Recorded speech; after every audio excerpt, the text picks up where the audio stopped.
அனைவருக்கும் வணக்கம்.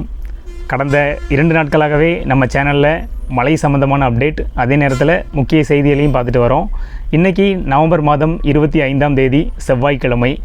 நேரம் இப்போ சரியாக 6 மணியே கடந்து போயிட்டுருக்கு.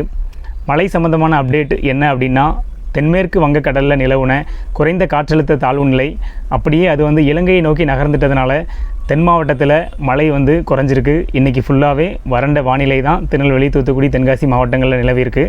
அடுத்து அங்கே இலங்கை பக்கம் இருக்கிற புயல் நம்ம தமிழகத்தை நோக்கி வரும்போது தான் டெல்டா மாவட்டங்கள்லேயும் சென்னையிலையும் மழை இருக்கும் அப்படின்னு வானிலை ஆய்வு மையமும் சுயாதீன வானிலை ஆய்வாளர்களும் சொல்லியிருக்காங்க. இது மழை சம்பந்தமான அப்டேட். தாமிரபரணியில் வெள்ளம் எப்படி இருக்குன்னா, தாமிரபரணி ஆறில் தண்ணி இப்போ கொஞ்சம் குறைஞ்சிருக்கு. காரணம், மேற்கு தொடர்ச்சி மலைப்பகுதிகளில் மழை இல்லாததால் பாபநாசம், சேர்வலாறு, மணிமுத்தாறு இந்த அணைகளில் தண்ணி திறக்கிற அளவை குறைச்சிருக்காங்க. அதே நேரத்தில் தூத்துக்குடி மாவட்டத்தில் மருதூர் அணைக்கட்டு, தூத்துக்குடி மாவட்டத்தோட கடைசி, அதாவது தாமிரபரணியோட கடைசி அணைக்கட்டு தூத்துக்குடி மாவட்டத்தில் ஸ்ரீவைகுண்டத்தில் இருக்குது. அந்த அணைகள்லேருந்து கடலுக்கு தண்ணி வெளியே போயிட்டுருக்கு. அதே நேரத்தில் பக்கத்தில் இருக்க குளங்களுக்கும் தண்ணி போயிட்டுருக்கு. இது மழை சம்மந்தமான அப்டேட்டு, தாமிரபரணியில் இருக்கிற தண்ணி அளவோட அப்டேட்டு. இப்போ நம்ம பிற செய்திக்கு வந்துடலாமா? நம்ம டெல்லியில் உச்சநீதிமன்றம் இருக்குது. நம்ம ஒட்டுமொத்த நாட்டோட தலைமை நீதிமன்றமே அதுதான். அந்த நீதிமன்றத்தோட தலைமை நீதிபதி சூரியகாந்த் அவர்கள், மாண்புமிகு நீதியரசர் சூரியகாந்த் அவர்கள் 53வது தலைமை நீதிபதியாக நேற்று பதவியேற்றிருக்காங்க. அவங்களுக்கு நாம் குடியரசுத் தலைவர் திரௌபதி முர்மு மேடம் அவர்கள் பதவி பிரமாணம் செஞ்சு வச்சுருக்காங்க. அடுத்து வேறு என்ன செய்தி இருக்குன்னா, ஸ்பெஷல் இன்டென்சிவ் ரிவிஷன் வாக்காளர் பட்டியல் தீவிர திருத்த பணி நடந்துக்கிட்டு இருக்குது. நம்ம எல்லார் வீட்லேயுமே அந்த பிஎல்ஓ ஒரு ஃபார்ம் கொடுத்துருப்பாங்க. அவங்க அந்த ஃபார்மை ஃபில் பண்ணி கையெழுத்து போட்டு ஃபோட்டோ ஒட்டி கொடுக்கணும். மக்கள் ரொம்ப ஒரு கடுமையான ஒரு ஒரு டார்கெட்டு கொடுத்துட்டான் அப்படிங்கிற மாதிரி மக்கள் ஃபீல் பண்ணிகிட்டு இருக்காங்க. எல்லாருமே மேக்ஸிமம் ஃபில் பண்ணி கொடுத்துட்டாங்க. எல்லா ஊர்லேயுமே பிஎல்ஓ நல்லா சப்போர்ட் பண்ணுறாங்க.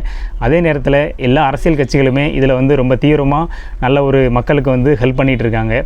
அந்த ஃபார்மை நீங்கள் டிசம்பர் 4ஆம் தேதிக்குள்ளே கொடுக்கணும் அப்படின்னு தமிழக தலைமை தேர்தல் அதிகாரி அர்ச்சனா பட்நாயக் மேடம் சொல்லியிருக்காங்க. ஸோ நீங்கள் 4ஆம் தேதிக்குள்ளே உங்கள் ஃபார்மை ஃபில் பண்ணி நீங்கள் சம்மந்தப்பட்ட அலுவலர்கள்கிட்ட கொடுத்துருங்க.